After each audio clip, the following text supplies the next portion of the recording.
Hi, this is a follow-up video to the first video I did around the basic pivot table information.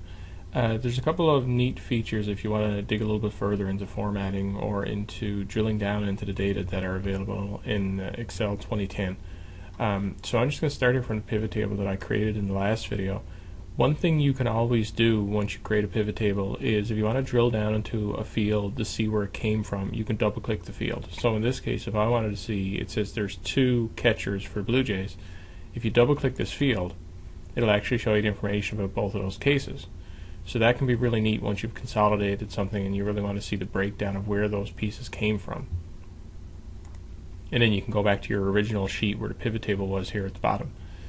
Yeah, so if you want to display this in more of a data table form where the Blue Jays label or the team label will be repeated on each row, which could be useful if you want to do sums or other calculations later on, or if you want to export it into another format, you can right click the field which you want to display that way, go into Field Settings, in Layout and Print, say you want to show the item labels in tabular form rather than an outline form, and say you want to repeat the item labels.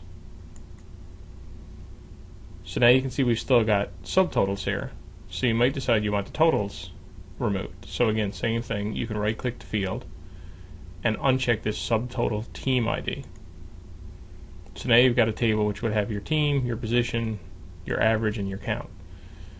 Same thing if you wanted to bring those values back, you could again right click, choose subtotal team ID, right click in the field settings, layout and print, turn it back to outline form, turn off repeat item labels, and click OK.